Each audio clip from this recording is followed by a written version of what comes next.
روایت یہ کہتی ہے جو سارے انصار قتل ہو گئے تو ایک مرتبہ اجازت ملی، مگر یہ کہہ کے اجازت دی کہ جاؤ پہلے اپنی بہن زینب سے اجازت لے لو۔ عزیزو زینب کے خیمے کے قریب آئے، آواز دی السلام علیک یا بنت رسول اللہ، السلام علیک یا اخت الحسن والحسین، اے حسن و حسین کی بہن، ارے غلام کا سلام قبول۔ خیمے میں بلایا بھیا عباس، کیا رخصت کے لیے آئے؟ وہاں بہن زینب رخصت کے لیے آیا ہوں۔ بیویوں کو بلایا، زینب نے بیویوں آ کے کھڑی ہو جاؤ۔ بیویوں نے نرغہ کیا، عباس زینب کے سامنے کھڑے ہوئے ہیں۔ ایک مرتبہ زینب کہتی ہے بھیا میں نے اپنے نانا سے بھی سنا، میرے بابا نے بھی خبر دی، میری ماں نے بھی بتایا ہے زینب تیرے سر سے ردا چھینے گی، تیرے بازوؤں میں رسن بندھے گی، اے زینب تجھے دیار بدیار ملایا جائے گا۔ اللہ اکبر۔ زینب کہتی ہے بھیا مجھے اپنے بابا کی اپنے نانا کی باتوں پہ یقین تھا، مگر دل کبھی کبھی یہ کہتا تھا رے جس کا عباس ایسا بھائی ہو کس کی مجال، اور اس کی بہن کے سر سے ردا چھین لے کس کی مجال، جو زینب کے بازوؤں میں رسن باندھے ارے کس کی مجال، جو علی کی بیٹیوں کو تیار بدیار کرے۔ بھیا مگر اب آپ جا رہے ہیں تو دل کو یقین آ رہا ہے سر سے ردا بھی چھنے گی، بازوؤں میں رسن بھی بندھے گی، ارے دیار بدیار بھی پھر رہ جائیں گے۔ عزیز روایت کہتی ہے علی کی بیٹی نے ہاتھوں کو جوڑا، بیویوں کی طرف دیکھا، بیویوں جب مدینے سے چلی تھی، علی کی بیٹی نے تمہاری چادروں کی ضمانت لی تھی، ارے جس کے بھروسے پہ یہ ضمانت لی تھی وہ عباس نہیں معلوم کیسے زینب نے عباس کو ودا کیا ہوگا۔ حسین کے سامنے کھڑے ہو گئے آقا، ارے زینب نے اجازت دے دی، اللہ اکبر۔ حسین نے ایک علم ہاتھ میں دیا، ایک ٹوٹا ہوا نیزہ دیا، سکینہ نے لا کے مشکیزہ دیا، بڑی تیزی سے مجھے مصائب کو تمام کرنا ہے، آپ کو نوحہ بھی پڑھنا ہے، ارے دل کھول کے رونا، اس لیے کہ محرم کے زیادہ دن نہیں بچے ہیں، ابھی وہ 2 دن کا مہمان ہے تمہارا مولا، بس کل کا دن بیچ میں ہے، اپنی آنکھوں سے جتنا آنسو بہانا ہو بہا لو۔ اللہ پر ہوا کیا، حسین نے عباس کو رخصت کیا، بھیا ان بچوں کے لیے سبیل آب کر دو۔ عباس گھوڑے کو لے کے بڑی تیزی سے نہر فرات کی طرف چلے۔ عمر سعد نے 4000 کا لشکر نہر پہ اس لیے لگایا تھا تاکہ عباس پانی نہ بھرنے پائے، مگر ہیبت عباس کا اثر یہ تھا کہ فوجیں دریا چھوڑ کے چلی گئی، عباس نے گھوڑے کو ترائی میں اتارا اور مشکیزے کو بھرا، گھوڑے سے کہا پانی پی لے، مگر آنکھوں سے آنسو بہائے، اور جب نہ بے زبانی سے کہا ہو مولا ارے خیمے میں علی اصغر کیا تھا،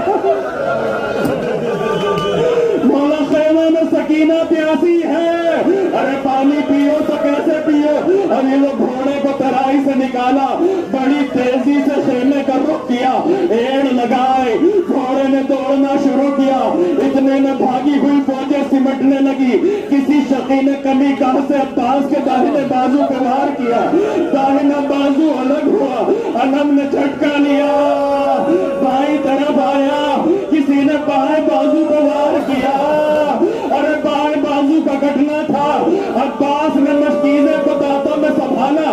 عزیزوں جب دشمن کو یہ بھروسہ ہو جائے کہ اب سامنے والا کچھ نہیں کر سکتا اور اس کی طاقت ختم ہو گئی ہے تو مقابلے پہ آ جاتا ہے۔ عباس کے بازو کا کٹنا تھا کہ فوج اشقیاء سامنے سے تیر چلانے لگی، عباس کا سینہ تیروں سے چلنے لگا،